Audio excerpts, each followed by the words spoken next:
7, 6, 5, 4, 3, 2, 1. You'll never have the sacred stone. Oh, this you crazy mother.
What we do here is go back.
Hey everybody, Steven Jensen and Jessi Davin here. Hope y'all can hear me okay and see me okay.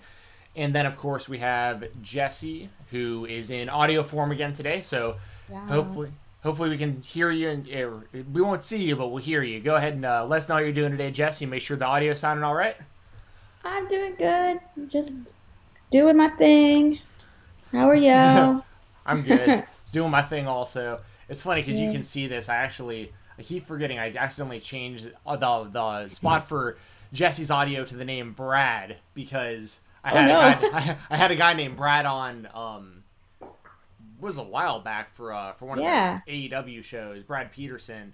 Yeah, or Brad Pedersen, I guess technically. I'm always going to screw that name up. But yeah, I changed it to his name when I had him on and completely forgot to change it back. So anyways, what we're going to probably talk about today, y'all, is WWE releases that happened last week, and there's a lot of names that, a lot of people have a lot of opinions on as far as, where they'd like to see them wrestling next and all that stuff. So we'll talk about that. If there's any AEW talk that y'all want to discuss, we can do that too. I watched Dynamite last night. Thought it was a really good show.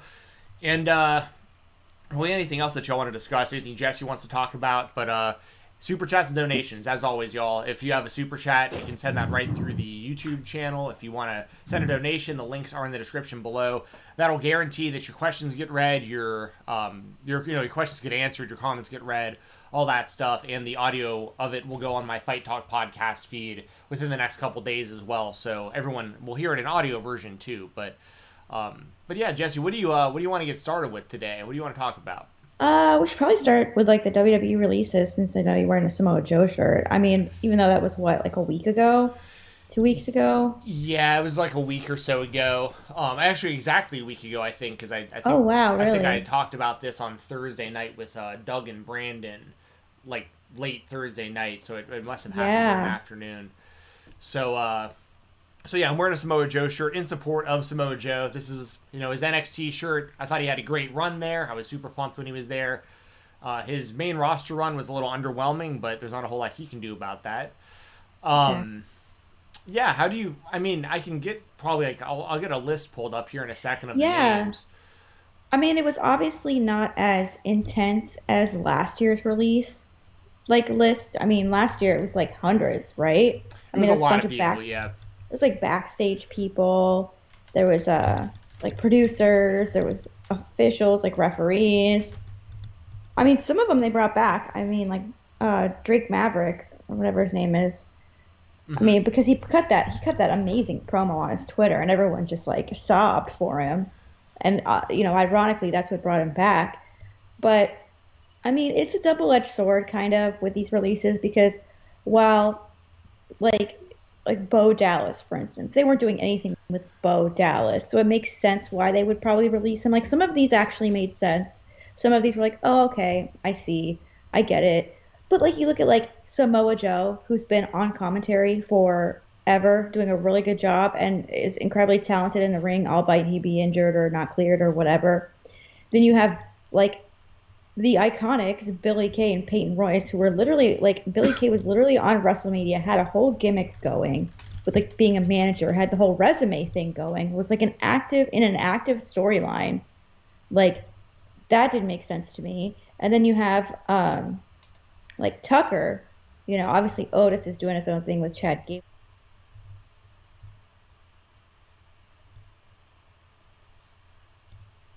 And I think it's missing. I know. There was like one more. Like someone got released. I think after this list as well. And it's blanking who it was. Oh, Mojo Rawley was also on here.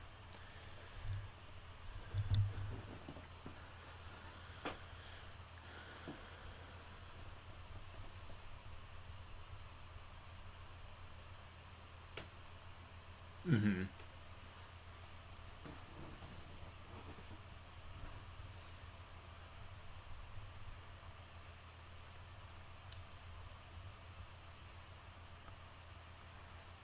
I can't remember the timeline, but there was actually multiple times that she was supposed to do stuff too. Like there was like all these. I highly recommend that y'all listen to the interview that Sean Ross Sapp did with her. Like the day, it was like a day or two after she got released, and it sounded like there was a lot of different plans for Chelsea Green, and just like none of them wound up happening. Granted, she got injured multiple times while she was there, but that's but she was ready to come back, like you were saying. She was ready to make a comeback, like right now, and she she was actually talking about how she was happy that somebody gave her kind of a heads up, like that day. Someone had mentioned to her like, "Hey, it sounds like people are getting cut," and she didn't think she'd be one of those names, but because she had the heads up when she got that call that day, she was at least like somewhat prepared for it. Because she said otherwise, like, because she had just got all this new gear made, all this new gear made, and she had been like showing up to the shows and stuff. She thought that they would have been calling to like discuss what her comeback was going to be. So like it would have been a totally different conversation than what she thought was going to be happening. Yeah.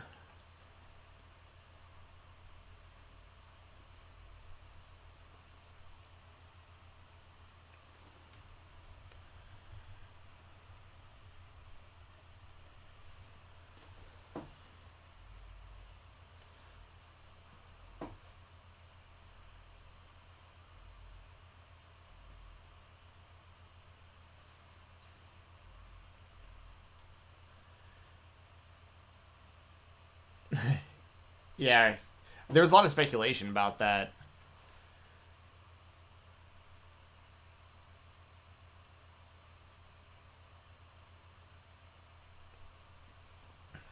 Yeah.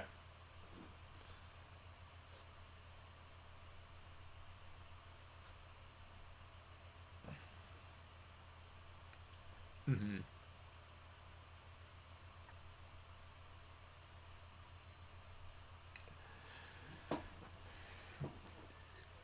Yeah.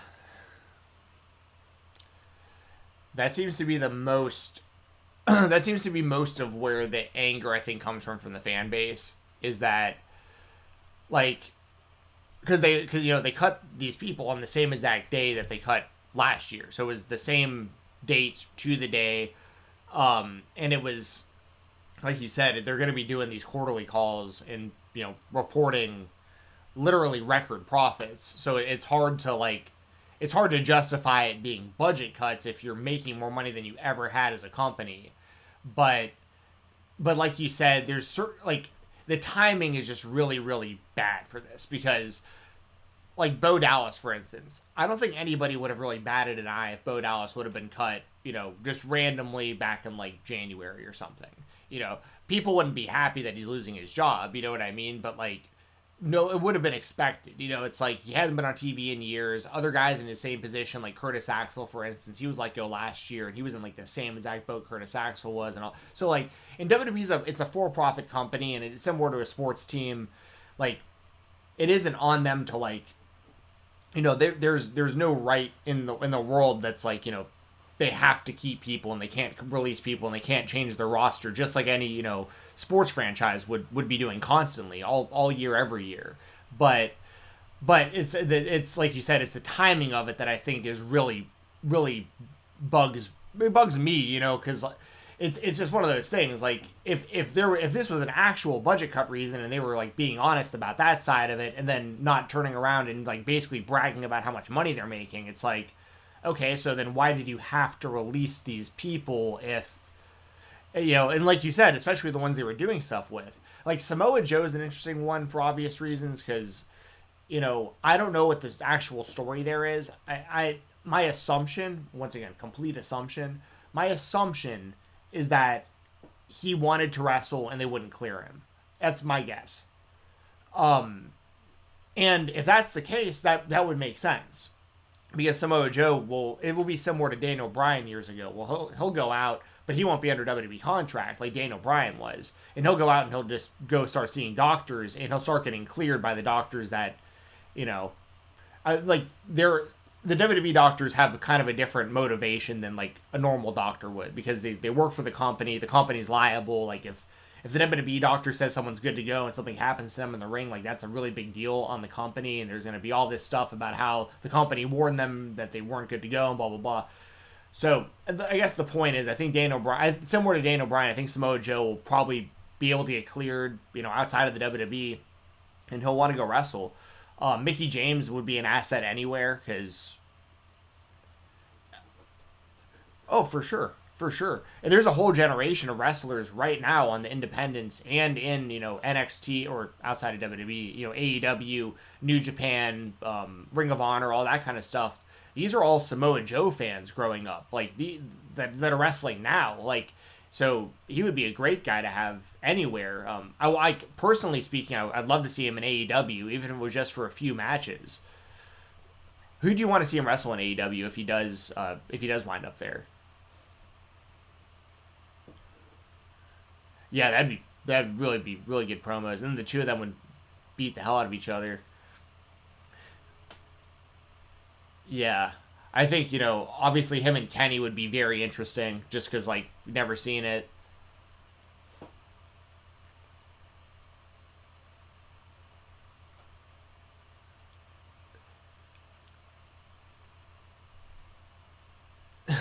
That'd be interesting.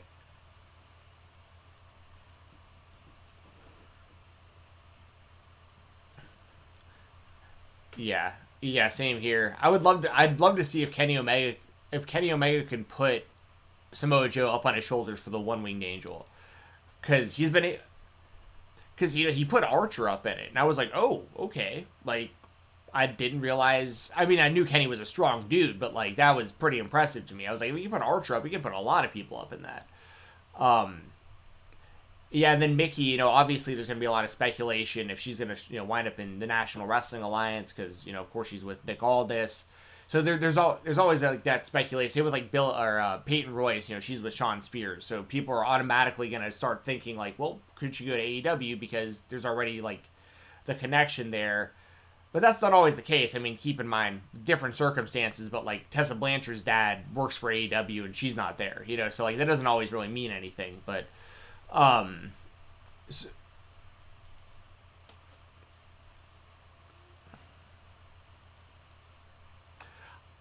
totally agree. I couldn't agree more.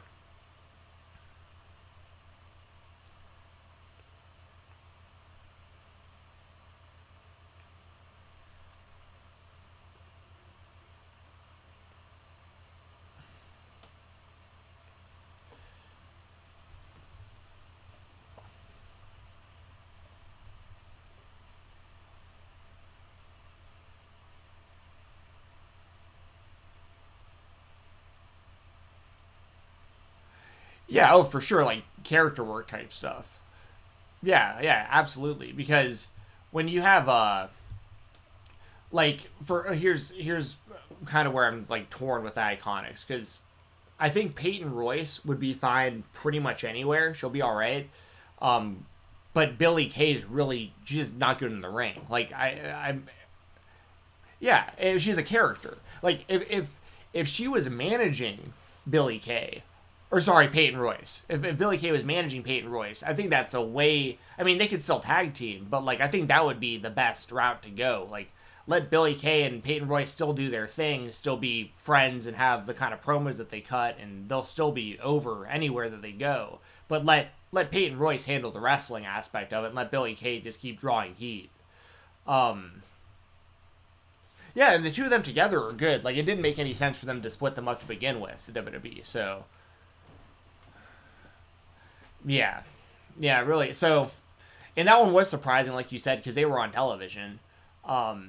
Chelsea Green, like we kind of mentioned before, I mean, obviously, I think there's going to be serious interest in AEW. There's going to be serious interest in Impact and everywhere. She has kind of ties to all of these companies in different ways. And... like, she'll be fine. I like Chelsea a lot. I just, unfortunately, I haven't... You know, I watched her in Impact before she was with WWE, but in the last handful of years, you know, she didn't... Like, this isn't a knock on her, but she showed me nothing her entire time she was with WWE. Like, she was either injured or having, like, kind of, like... There's nothing really going on that I really cared about. And... sorry about that, guys. I somehow muted the. How long has she been muted for, guys? I hope like not a long time. Because you were definitely not. You definitely weren't muted when I was talking about the Pat. Oh, it's because. Oh my god, because I was on this screen before. Oh. Well, that's annoying. Sorry, guys. Jeez.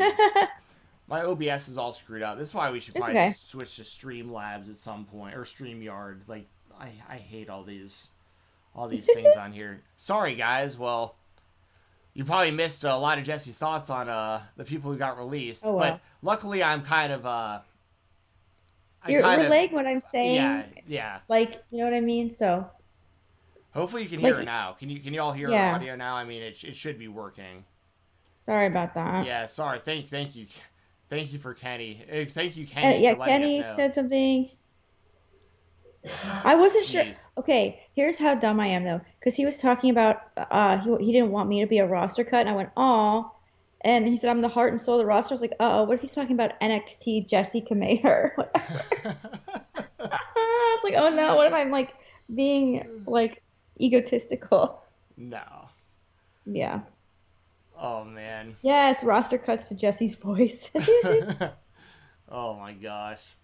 Yeah, but I basically said all the same stuff that you were saying. Like I said, Peyton Royce and Billie Kay would not do good in AEW, I don't think, as a tag team. I think they would fit better in Impact. I said I agreed with you that they would be better like with Billie Kay managing Peyton Royce if they were to go to AEW, but I think Impact is where they need to go. I think Mickie James and Samoa Joe can be like an asset backstage. Even if you don't have him in like a front, like on-screen role, I feel like especially Mickie James would be an asset to any like women's roster. Samoa Joe I want to see in the ring though, and I said I want to see him in Eddie Kingston.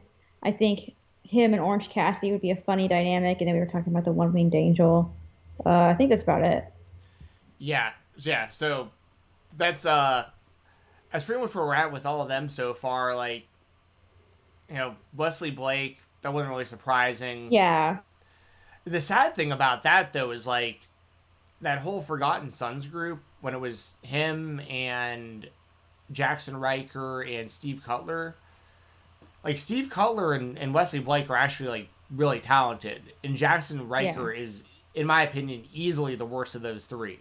And he's the one on screen. I know, he's still there. Like, but the other two are. That's kind of weird to me. And that guy's never been good, by the way. Like, I remember him as Gunner in Impact and stuff. Like, he just never done anything for me. So I don't get it. I mean, I know he looks like he could beat someone up, I guess. Like, he looks intimidating, I guess. I don't know. Tucker. I know the whole.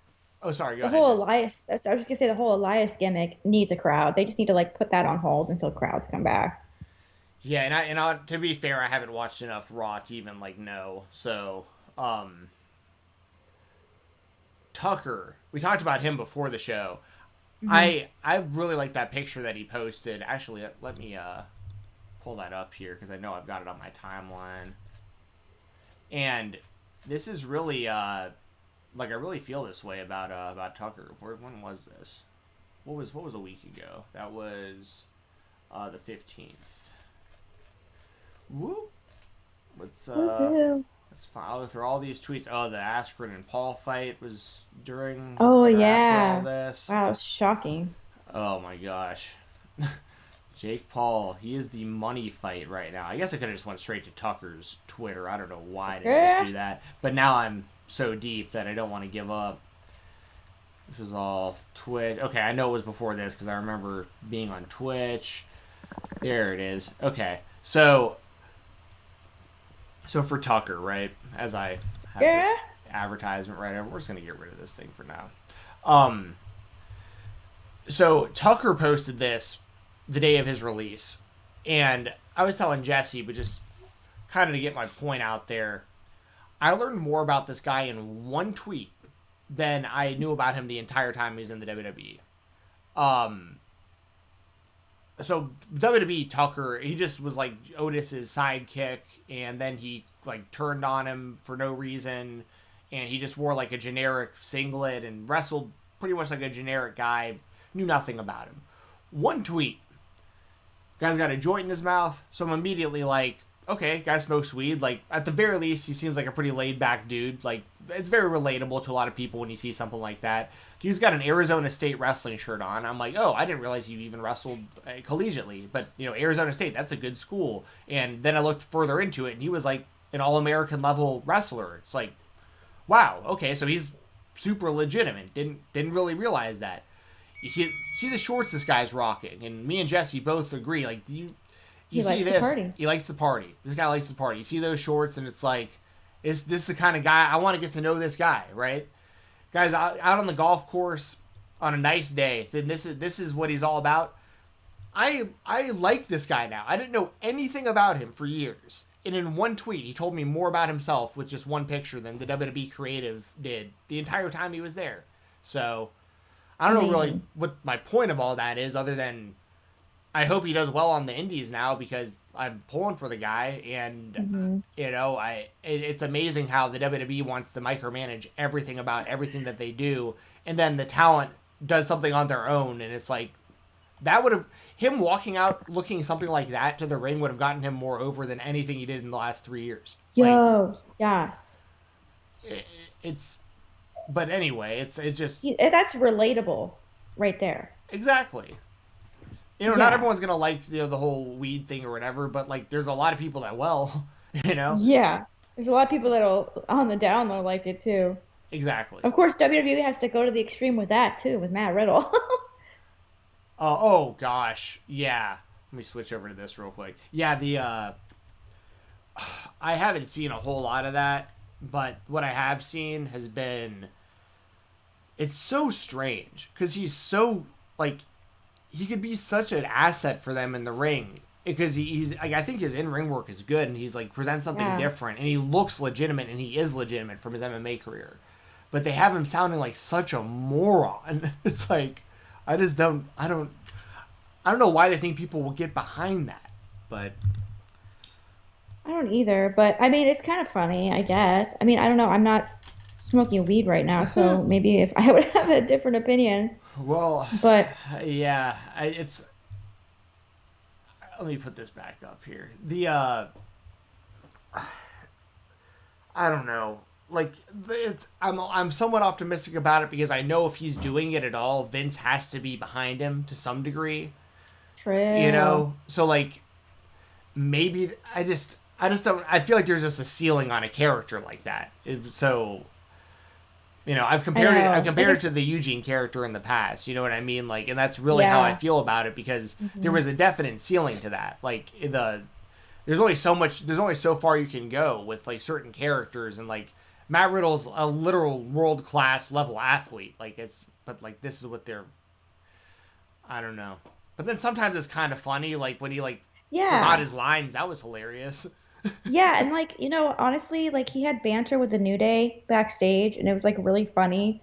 And they were like talking about how Xavier Woods had his like bass guitar and then all of a sudden it went to like silver dollar pancakes or something. I don't know. It was just weird. But then, you know, Matt Riddle like scoots away on his little scooter and you could hear Kofi Kingston go, "Do you have any idea what the heck he just said?" or something like that. It was just really funny. And then Xavier Woods is like, no, man, I don't. That's hilarious. Yeah. It was really funny. So the New Day made it work. By the way, that was really crazy. Xavier Woods responded to my tweet, which was weird. It was cool. What were you talking about?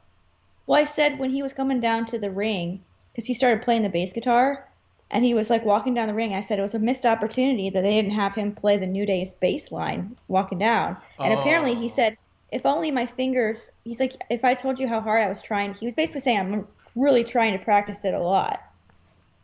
Which That's awesome. I appreciated. And then I had Seth Rollins the other day, like, tweet at me about, you know, being Seth Rollins, which is fine. It's weird. I was like, what is happening? I don't even tag them. No one tags them. What are you doing? That's hilarious. Yeah. But that was fun. But, yeah, I mean, so anyways, but, like, that they made Matt Riddle work. I thought that was really funny. I think it's about the chemistry, and I think it's about it's more on the other wrestlers to make it work than it is on him, because I mean that's just how it is. Yeah, well, I mean, it's like it's one thing when the wrestlers are like most of what I've seen from that character has been he'll be talking about something and then whoever he's talking to just like leaves mid conversation because they're just so annoyed by him. Nah. And then I'm like, okay, like what? So he's annoying, so I'm supposed to like him? Like what I'm not sure. I'm like, how am I supposed to feel about this guy? Face? Like, yeah. But then you have the stuff like I saw that he beat Randy Orton clean on Monday. Yeah. So I mean that's gets you pretty optimistic, except for, you know, they did the same thing with Keith Lee. Like they had Keith Lee beat Randy Orton, and like who knows what's going on with that right now. Yeah, I don't know what's going on with that. I don't know if you know what's going on with that. I don't know what. No, I've heard little things here and there, but nothing that like I think serious. Yeah, I think he's in the process of trying to get cleared, but I don't know what the actual issue is that he's needing to fix. So, Started with the music. It was as soon as they changed his music, man. Just all downhill. It was all downhill from there. I saw that Randy Orton was tweeting at Riddle on 420 though. I thought that was pretty funny. Oh, he was? I didn't see that. Yeah. Let me look that up. Yeah, he was saying stuff like, actually, let me see if I can get it pulled up here. I just Randy don't know how much my Orton. goes on here. Oh, RK Bro or RKO Bro. Why isn't it RK Bro? I think he had a better one before that. Let me see. It says he's a prick and needs a good ass whooping, but also impressed me tonight. Fuck, he beat me. Okay, bro, let's do this. Also happy hashtag 420 all day. Randy Orton's it's funny, he types like somebody who doesn't, you know what I mean? Like he does, like he doesn't. You have to like piece together what he's trying to say with the way You can definitely tell he does not have like a man, like an assistant tweeting for him. Like it's definitely Randy Orton. It's he tweets the way that he is. Like he tweets just like you would think Randy Orton would tweet. Right, for sure. Yeah, that's so yeah, maybe they'll do something with that. Who knows? Maybe He was injured? Who was? Randy Orton? That's what George said. Oh, I didn't know that. I also haven't been really keeping up, so Yeah. To be honest though, if I'm being for real, I for the first time in a long time turned off Raw.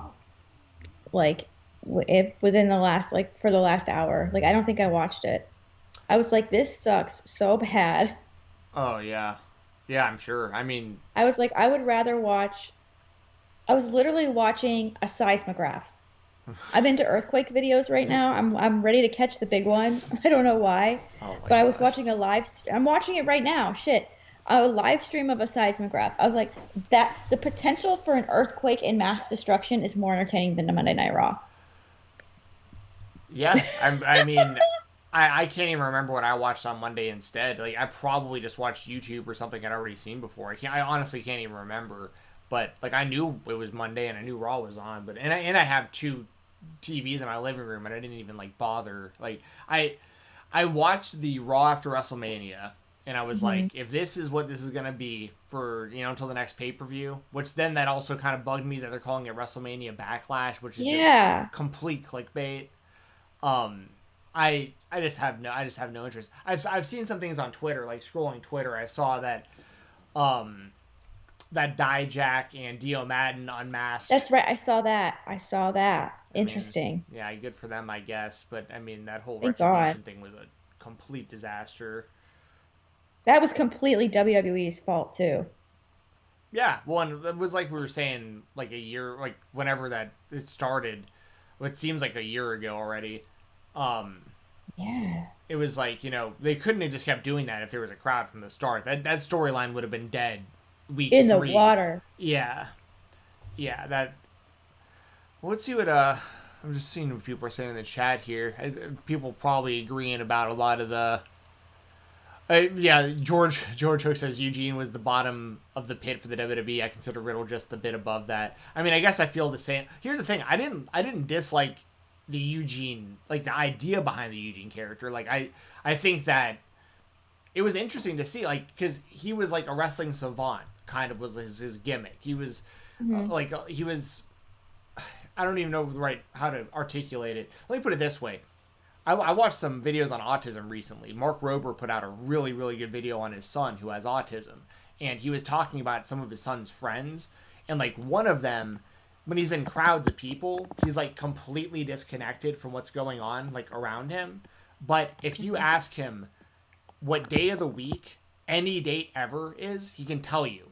Without, like, doctors can't explain it, scientists can't explain it. That is such a cool phenomenon. That's a whole, yeah. It's like, it's really, really interesting to me. Because it's like, and I've went down this whole rabbit hole of, like, just kind of autism in general. And, like, I didn't even know there was, like, a debate or discussion amongst, like, trying to stop autism versus, like, autism almost being, like, almost like a superpower to some. Like, but my point is, like, this kid, for instance, you literally say January 8th, 1999, and he's like Thursday, and like you look it up, and it's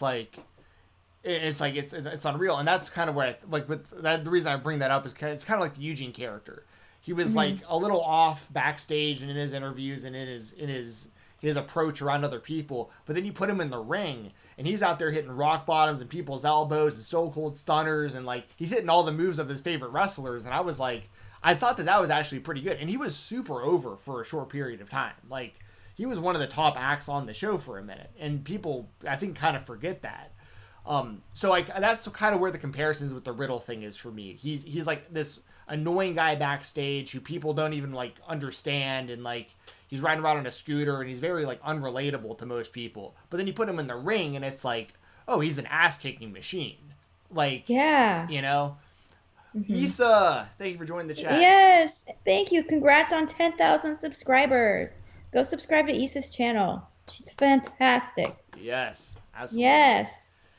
Says just showing some love. XOXO with the heart. So sweet. She's the best. I love Issa. She is. Amazing. I Love her. I just saw she put a picture up. I think it was yesterday of little Roman, and he was laying there on his back, looking all cute. Aww. I don't. I said this before, and I'll say it again. I don't even have a TikTok account. Don't even have one. But like, I go on my web browser every now and then, and I search Roman the Yorkie on TikTok, and I watch his videos. Like that's. Oh, he's so over. Yeah, he is. He's over He's over on AF. TikTok. But thank Over you so AF. much, Issa, for the super chat. If you have any like question or anything that you want us to read out, like just put it in the chat. We'll you don't have to send any more money or anything. Just say it and we'll relay it. Yeah. Oh, and another thing I want to talk about, other than Issa being amazing and Roman being like the cutest dog in the world, is AEW hitting 1.2 million in the ratings. Yes, that was great. It'll be interesting. I mean, obviously ratings come out at 4 o'clock, right? So it'll be interesting to see what they hit this week. But I think no matter what, unless they like hit like the NXT number, which was like 800,000, like I was totally shocked. That threw me for a loop. I'm sorry. You and me both are like the biggest AEW fans ever. And I did not expect AEW to hit 1.2 million. I honestly did, especially with the NXT number. Honestly, like, I don't want to say that I'm not surprised because it was a big number. Like, I'm very happy with that. But I've been saying for a minute, like, I do a lot of these, like, I shouldn't say a lot. I do some of these shows on, like, a regular basis where, like, I go on people's YouTube channels or I have, like, my Weekender pod or, like, whatever, or Fight Talk, whatever I'm doing. And it comes up a lot, like, people being concerned about, oh, there's little Savannah. Is she right on top of you right now? Yeah, she's good. She gets a little pissy sometimes, and then she gets back to. It's amazing how quiet she's been, like, for all these shows we've done. It's like I just whip the tit out. there you go. It's a mute button. Now I'm thinking about that. What was I just talking? Oh yeah, the AEW rating. So with so I've been saying to a lot of people for a minute, like, that I wasn't concerned about the numbers. You know, people were talking about, like, because honestly, the one that a lot of people bring up is TNA's ratings on Spike TV back in the day. People will be like, well, TNA was pulling like a 1.5 sometimes, or somewhat consistently on Spike, you know, and AEW's over here like celebrating 1 million viewers and stuff. And to that, I'd say this. Two completely different times. Like, there are so many more options. The ratings do not matter to the same degree they used to. Like, it doesn't really fully, and it doesn't also, I don't think it counts DVR, and it probably has a different type of number reported for streams and stuff. So it's like, it's really hard to know exactly how many people actually are watching. But what people forget about the TNA ratings back in the day is they were partnered in programming blocks with the UFC when the UFC was blowing up. So all the crossover fans were like watching the Ultimate Fighter or whatever UFC show was on that was drawing millions of people, because like this was like Ultimate Fighter, like Chuck Liddell in his prime, like, you know, the whole Forrest Griffin on the come up and all that stuff. And so Impact Wrestling would be on like directly after that. So a lot of the fans would just keep it on and be like, oh, okay, this is like a kind of almost like a sports-based wrestling show, when the WWE was really more like the sports entertainment John Cena Batista show. So so there was a lot of factors in like the success of TNA. But here's the thing. TNA, in their entire existence, even to this day, going back to 2002 when the company was founded, to now, they've never had the amount of buzz AEW has created in 1 year. Like, it's undeniable. Like, no matter what the ratings say, AEW is a much bigger worldwide brand in 1 year than TNA / Impact Wrestling has been in 2 decades. Yeah. So that's very true. You know, so it's like, that's why the numbers don't really concern me too much. But what I'll say is this: if they can just continue to hover around like the 800,000 to 1 million viewers, like consistently, and every now and then they get that big shot in the arm, like in the 1.2s. If they can hit a 1.5, we're literally talking about the same kind of ratings Raw's getting lately. Raw, exactly. And Raw like didn't see like they saw a small post WrestleMania bump. They were up in like the 2s, but now they're back down to like 1.9. Yeah. So I totally. that's amazing to me. And that's really the, you know, and the demographic's going to be interesting there too, because if they can prove that Monday Night Raw is getting, let's say Monday Night Raw is getting the same number, like, 6 months from now for some episodes that Dynamite's getting. So we'll say that they're both pulling 2 million viewers, or 1.5, probably a bit more realistic. We'll say they're both doing 1.5 million on in the same week. If they can pull those demographics and show that, like, the majority of the people watching AEW are in that 18 to 50 demographic, and that same chunk of fans is not watching like, if you look at the WWE's demographic and it's like little kids and people over 50, then you can literally, like, then it gets really, really, really, really exciting as an AEW fan, because it's like you have the fan base. Like, if you have the 18 to 50 demographic, you have the fan. Like, this is the fan base that spends money, that promotes your product, that does podcasts. I mean, you're going to get podcasts for every company and promotion for every company. But the point is, like, because the thing that happens is that becomes the cool thing. So now when you're a kid, like, you might like the WWE because, like, it's, it's fun and you've been watching it. But, like, the cool kids and the teenagers are watching AEW. So, like, and it's the same kind of thing that happened to me back in the day. I was watching WCW, and, like, that was really edgy when it was, NWO and stuff. I started to kind of trickle down, and then I started noticing what Shawn Michaels was doing, what Degeneration X was doing, and it's like, oh, the kids older than me are into this. Like, this is even cooler than what I was watching, so now I need to check this out. And that's, it's a trickle-down effect. I'm not sitting here saying, like, WWE and AEW are direct. WWE is a much, much, much, much, much, much, much, much, much larger company. I mean, it's not even, not even remotely close. So I don't want anyone to even misconstrue me thinking this is, like, direct competition. The WWE machine is so much larger than what AEW is. It's not even, it's not even real billions close. Of dollars. Yeah. And this is a long-term play for AEW. Like, but my point is, in 1 to 2 years that AEW's existed, for them to be able to do these numbers and to create this kind of buzz, if you compare that to something like TNA, like, AEW has been infinitely more impressive in 1 year than most other than any other company since WCW went under. So, it is. It's interesting, and I think AEW was number 2 for the night, outside of, what was that show, like The Challenge or something like that? Oh, I don't watch that, but I don't know what that sure is. That's huge. It's remember back in the day they used to do the Real World Road Rules challenges? It's that, I'm pretty sure. But, like, now I think it's gotten to a point where, like, they're known, like, I don't think the Real World even exists anymore. I could be wrong, but I know Road Rules hasn't existed in a long time. So, like, I think that these people are just kind of, it's probably actually a lot of the same people we remember. I bet it's, like, Johnny Bananas and, like, whatever, you know what I mean?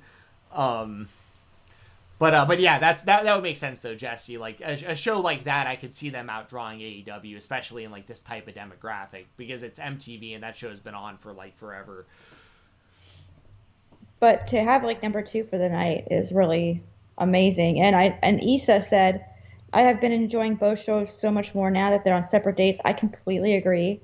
There's, like, it feels like, not like there's a weight lifted off your shoulders, but it's like when I tweet about AEW, I don't have to feel bad about it that I'm not watching NXT, if that makes any sense.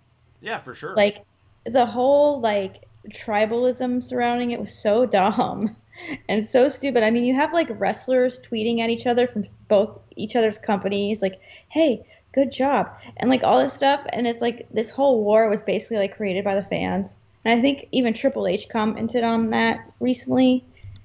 And so I am definitely enjoying both shows a lot more, because now it doesn't feel like there's this need to compare one to the other, Now it's like, just let them be, you know? And I really wish this was the case the whole time, because I missed the majority of the Adam Cole, Kyle O'Reilly feud. I watched their match, but I missed, and that was the feud that I've been, clamoring. I mean, I loved it on the indies, but I've been clamoring for it in NXT since both those guys debuted, and even, it's like, and I was missing the whole thing because I was watching AEW. So it's like, I really like that. I really, really like that they're on different days of the week now. The quote that kind of is getting thrown in NXT fans' faces is the Triple H thing, how he was talking about, like, back when the quote-unquote Wednesday Night War started, he said it was a marathon and not a sprint, and like That's right. But now it's like, but y'all y'all lost. Like, what happened to the marathon? Like, it's like, Oh, you that's switched, true. I didn't you know? think that. Like I mean, Oh, that's no. basically admitting defeat. But I mean, once again, it's that on Wednesdays the wrestling fans won because there was so much wrestling to watch. But like, it's Yeah. so much better as a fan that I could just watch NXT on Tuesdays now, and that Impact then moved to Thursdays. So it's like, It's literally 5 days a week of wrestling. right. And for me, like, I don't watch Raw and I don't watch SmackDown, so it's like perfect. I'm still watching the same amount of wrestling as I was, except now like I don't have to feel obligated to spend time doing it on Mondays and Fridays. Now I just do it Tuesday, Wednesday, Thursday. Boom. Yeah, it's nice, and for me, like it's like because I don't really watch Impact that much, but it's nice to know that there's something available each night of the week. Because let's be real, like sometimes on those like Thursdays or like even Tuesdays, because Impact before Impact had AEW on it. Because honestly, I wasn't really gonna watch it. Now it's like at least I know every day of the week, besides the weekend, I have an option for wrestling. Because some of those days it's like, okay, what the hell do I watch? Because there's no sports going on right now. Well, even Other than, like, weekends baseball. sometimes, like pay-per-views are going to be on Yeah. Sundays, like, Yeah.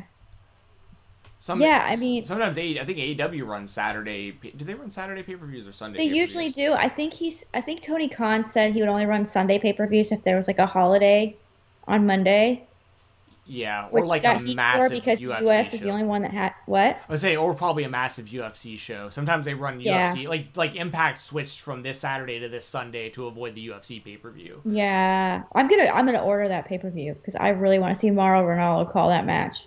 Oh, so, Rebellion. Yeah. Yeah. For sure. If y'all want to Mauro's watch, gonna call it. yeah, that'll be fun. That'll be interesting with no crowd. He'll be in there yelling. You'll hear the echo of his commentary throughout that whole place. Great. If by the way, y'all, if you want to see myself, Sean Ross Sapp, and Denise Salcedo will be doing the post show on Fightful's Oh, really? Impact, or Fightful's Impact on Fightful's YouTube channel right after Rebellion. So Woohoo. that'll be fun. But That'll be fun. yeah, that'll be. I mean, and that's something we can talk about real quick too. They pretty much no mention, and we have not seen any Rich Swann on AEW television leading up to this. So nobody thinks that he's winning this match, which I think is a really bad thing because like nobody thought he was going to win going into it anyways. But like you have given us no reasonable doubt whatsoever that Rich Swann is going to win this AEW championship. Right. Which is interesting. I wonder why that is. I guess because they just want maybe he does win and maybe it's like the big shock. I don't know, but it has been very peculiar that Rich Swann. I don't know if it's because of like his past. I doubt. I don't think that they'd be having. And the other thing with that is like I don't think he was actually ever. Yeah. Like actually charged of anything. You know what I Yeah. mean? Rich Swann has a very interesting story, y'all. Like the guy lost both his parents like super young, and he was like out in the street. I mean, he's got a hell of a life story, and like he's had to overcome a lot of shit. But also like there was some basically his exit from the WWE is what you're referring to. Yeah. But it just has not been an issue since he left in any way, shape, or form. So I mean, I just kind of got to give him the benefit of the doubt at this point. Of course. But I'm like, sitting here thinking of like, what could there possibly be that he hasn't been on AEW? Like what it is. It's very interesting, and obviously maybe they're just focusing on the whole AEW point, and they wanted to kind of shoot that angle with Mox and Eddie Kingston, which was awesome. But I don't know. Maybe they come in and cost Kenny the match, in which Rich Swann. I don't know, but yeah, it's.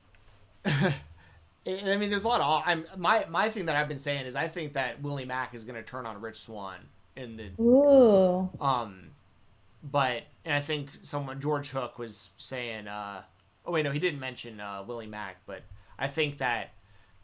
I mean, here's the thing, Jessi. I've been talking a lot for a while about this whole like the Forbidden Door and like all these possibilities, and I think a lot of that stuff still could happen, especially when we get fans back. I think they're like waiting on certain things to have fans, but also part of me is also getting a little worried now because I'm like, did I just overthink the hell out of this whole thing and like it's really just not going to be that big of a deal and like you know, like Omega just or Swann, you know, or maybe there's just like a non-finish, like just neither of them win for some reason. And like, that would be so Impact. It would. That would be so Impact. But I feel now now you've got me doubting. Maybe but that's the thing with, well, at least with AEW, they can put like doubt in your mind, but you know they're going to do it right. Not so much with Impact. And when they work together, there's this like weird like merger of like uncertainties.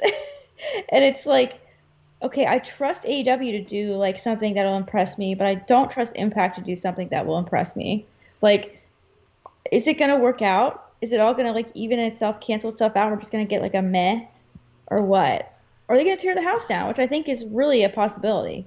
Yeah, I don't know. I think they're gonna tear their house down. I got faith in it, but like I think it would be really cool if like George Hook was saying, if Mox and Kingston like ran out on AEW during the match or something, that'd be pretty wild. Or that'd be awesome. Yeah, they got to just do it. I mean, here's something about Impact that I always will give them credit for. They do a very good job of creating buzz around each one of their pay-per-views. Like they do the week or the monthly Impact Plus show, and those are usually pretty solid. But like the actual pay-per-views, like the Fight TV pay-per-views that they do. For those nights, the wrestling world watches, and the wrestling world is interested in Impact, and it's all tweets and trending, and like they do a good job on the day of their shows creating buzz, and they know that people are going to be watching. So this is a big opportunity for them to do something big. I don't think that Swann's going to beat Omega. You know, I think Omega's going to win that title. And then I think there has to be plans going forward. If he's going to be the champion, they have to have that all figured out, you know, with him working in the different companies and stuff. Yeah. But it'll just be really interesting to see how it all plays out, because another problem that Impact has is they have all this buzz during their shows, and then usually they don't capitalize on it. Exactly. They do very... It's really hard to explain. They hot potato titles all the time, and like and just kind of end stories and start like it almost feels like a reset of their company, like every pay-per-view. Like, but at the end of the show, it's like all the champions are different, all new stories. Like half the people don't show up for a few weeks. Some people leave the company. Some people come into the company. But there's very little consistency, and a big part of that is like I talk about that a lot on like the Weekender, like their the prestige of their titles. Like it's really hard to get behind their champions, because their champions will like. There's probably been like 6 different exhibition champions in the last like year and a half. I mean, there have. I was just thinking, I was like, oh, who has it now? Exactly, just constantly changing. So I don't know. Deonna Purrazzo's been really good on the women's division, but even then, like she lost to Su Yung. Like they just had to make it to where like Su Yung won the belt, and then like she won it back from Su Yung. They couldn't have just had Now, granted, it was supposed to be Kylie Ray, and she no-showed. But that's right. But that all being said, I am very excited for Rebellion, though. I think it's going to be a very good show. As far as a prediction for the main event, I think it's pretty clear that me and you are both taking Omega, and I think most people are. But that would be a hell of a story, though, if Rich Swann somehow won that title and showed up on. But here's the thing, like, how weird would it be for Rich Swann to win the AEW championship and like I don't want to say most, but there's definitely a percentage of the AEW fan base that does not know who Rich Swann is. Yeah, probably. Honestly, or they forgot. Right. Or they didn't know he was an Impact as like the champion. Like they might have remembered him from like 205 Live, but like there's a big difference between that era Rich Swann and what he's doing now. Yeah. So, yeah. It'll be real interesting. I'm excited to see what happens. I am too. Anything else you want to talk about? I know we've been going for close to an hour. And if y'all have any super chats or donations, feel free to send them. We'll make sure to answer any questions, read any statements, all that good stuff. I think we can like probably just go ahead and read the sponsors and stuff like that. And if anyone has any questions, we can make time for that. Yes, for sure. I got to scroll up real quick on what did he used to say before about, I think she said something about Rome, and then I missed. She said Roman's running back and forth because they're cleaning the carpets. Yep. I know how that goes with the little Yorkies. Yep. my dog used to attack like vacuum. My dog used to attack pretty much anything that like. He really felt like he was protecting the house. Like he really. Yeah. Aw. Oh yeah. Yeah. Miss that guy. Anyways, well, Jessi, if you want to tell them about what to do and all that good stuff, I'll get the sponsors pulled up. All right. Well, obviously, we want to thank our chat. Thank you so much for being so amazing and honest and positive and uplifting and insightful and super cool. We really, really enjoy our chat. We think it's great. If you really want to get some other like-minded people in that chat, do us a favor and please do consider subscribing to the channel and giving this video a thumbs up. That thumbs up lets YouTube know to recommend this video to like-minded individuals like yourself so we can get a fantastic chat going with an engaging conversation like always. And obviously, please do consider subscribing to the channel if you've liked what you've seen here. It would really mean a lot to us if you subscribed and hit that alert button so that you know when we're going live. Obviously, with me having a almost 3-month-old, I can't believe it. My schedule is really kind of crazy. My internet was acting up on Tuesday, so we couldn't go live on Tuesday. So we had to go live today. And the best way to kind of figure that out when we're going live is to hit that notification button. And you'll see us going live. And obviously follow both of us on Twitter. Our Twitter handles are below our little names. Under Samoa Joe, under Steven Jensen's. I'll get you pulled up, actually, while you're talking here. Yo. Whoa, And Fightful.com. All right, yeah, that's what and then, yeah, The Weekender. Subscribe, Fightful Select. Yeah, there's just follow us on Twitter. There's me. You can follow my OnlyFans, too. The link's in my bio there. You want to DM me, because I don't answer DMs on Twitter. But, yeah, please do consider subscribing to the YouTube channel and give this video a thumbs up. I see someone did. Holler. Yes, thank you, guys. That's so fun. I just saw the delay on my other screen of me pulling up the wrong overlay. It said Steven Jensen, Alex Pulaski, Fightful.com. Man, I forgot I even had that on here. I got like so many of these random overlays still. Yeah, so like Jessi said, support us, support the sponsors, all that good stuff. There's my Twitter, FightTalk_. If you want to give me a follow, like Jessi said, we really appreciate that. And we always try to keep y'all updated on when we're going live. WrestleRumble.com, place to be for all fantasy pick'em contests for professional wrestling. They are currently in between contests and raffles and giveaways and all that stuff, but stay up to date with all their stuff. Twitter, @WrestleRumble. Give them a follow and join the contests when they're available. Obviously, or always a lot of big prizes, big cash, all that good stuff on the line. Also, that's my Facebook that I didn't mean to open up. You know what we're gonna do? I'm just gonna tell you all about our friends over at Heroes and Legends, Music City Toys and Collectibles. I'm all screwed up today. Music City Toys and Collectibles, founded in 2002, formerly known as Heroes and Legends, is your Southern Fried source for vintage and modern toys, autographed memorabilia, and all things pop culture. Visit their brand new retail location May 1st at 101 West Main Street in Waterton, Tennessee. Keep up to date with all their special in-store signings, online sales, and convention appearances at musiccitytoys.biz, and follow them on Facebook, Twitter, and Instagram at Music City Toys. Their website is now live. If you go to musiccitytoys.biz and you click on the sponsors page, or the partners page, we got a little Fight Talk podcast spot there too. So thank you to Music City Toys and Collectibles for being a great partner to the show. And on May 1st, I'll be there live with Dan Severn, 101 West Main Street in Waterton, Tennessee. It's going to be a really good time. So hopefully if you're in the area, you can stop on by, buy some action figures, get some autographs, all that good stuff. And last but never least, my brother, Brian Jensen.